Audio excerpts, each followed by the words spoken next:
I visited the Hsi Lai Buddhist Temple in Hacienda Heights. I attended a Buddhist teaching titled The Core Teachings of Buddhism, and then also a meditation service. Upon entering the entrance of the premise, I came into a large red and gold room, and some women bowed to me, and I smiled hesitantly back. I walked in and began observing the large and exquisite complex. The architecture was simply beautiful. I walked up the steps to the main meditation hall and had a look around. I then went to the assembly hall for the Buddhist teachings. I entered and sat down. The teaching had just started, so I sat in the back. The first thing I noticed was that I was the youngest person in the room. Everyone else was older. The monk lecturing went over a lot, but there were a few instances I remember, and a couple times I raised my hand to inquire. I remember that he began saying that one should think of things as having emptiness, that everything is essentially empty, and from here he went on to say that recent findings in quantum physics support the views of ancient Buddhism, that everything is composed of things, but that things are empty of inherent existence. He meant that things are not separate and independent entities, but that things are not actually there because they do not inherently exist. The things we see are empty. They are like only holograms, so to say. And actually, according to the prominent theoretical quantum physicists Stephen Hawking and Leonard Susskind, there is a hologram principle, which states that the objects that pass into a black hole's event horizon, which is the surface, both pass through unharmed until they get to the singularity, and also are boiled from its intense heat and are spread across the surface of the event horizon like a hot soup of bits of information of that lost object. Because of this, the bits of information on the surface of the black hole code for the thing which is on the inside of the black hole. The two-dimensional bits of information on the outside of the black hole code for the three-dimensional object on the inside. Therefore, this is like a projector projecting a three-dimensional hologram. The physicists then say that since the universe mirrors the physics and construction of a black hole, then at the event horizon of our universe is also a hot soup of bits of information coding for all that which is on the inside of the universe. Everything in our universe then is not three-dimensional, but only holograms. Therefore, this exquisitely supports the emptiness of things Buddhism teaches. There are no inherent things, because things do not inherently exist. Quoted from Graham Smetham's Quantum Buddhism, Dancing in Emptiness, Reality Revealed at the Interface of Quantum Physics and Buddhist Philosophy. Something which arises on the basis of something else cannot be given credence as being a real thing, because it has arisen in dependence on something else.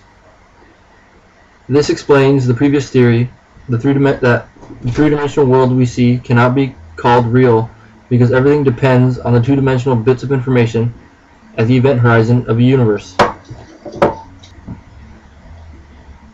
And what's more, the monk explained that the Heisenberg uncertainty principle reflects the truth behind things being empty.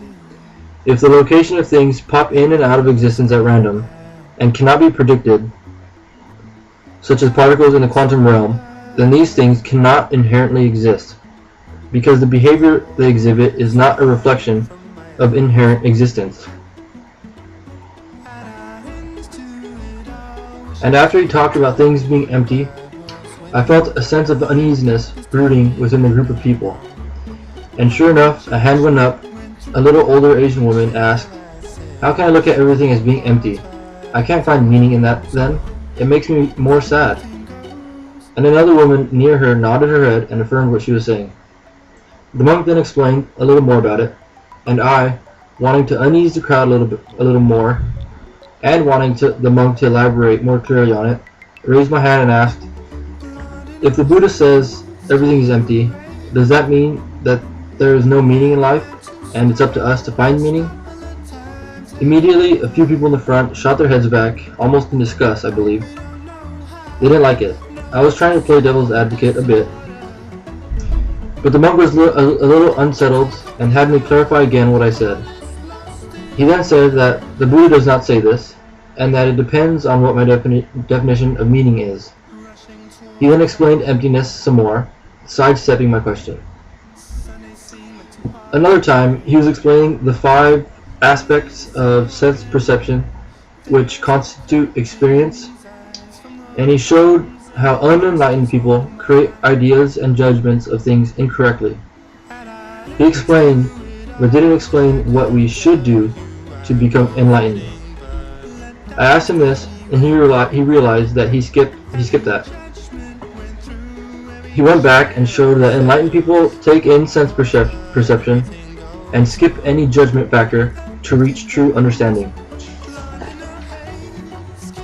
After this, I met up with Nancy Placentia and Macy, and we attended a meditation in the main hall.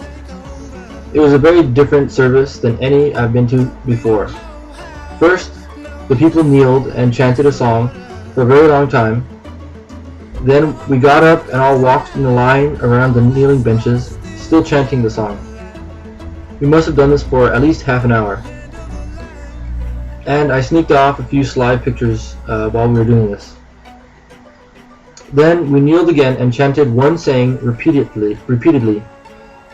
After a while, everyone stopped immediately and all was quiet. Meditation period. For at least 15 minutes. This was a very different experience also. There was no movement, no sound.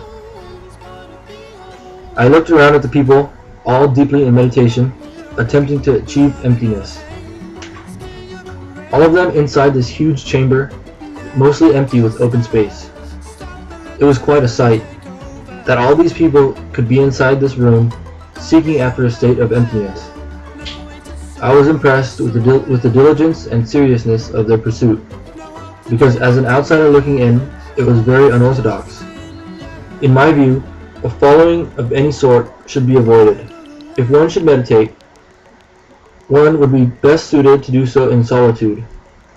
A large following detracts from the genuinity and dignity of it. But that is my own opinion. Overall, the experience was unlike any other I've had. Once again, philosophy has impressed upon me experience and knowledge I have not had previously. Thank you.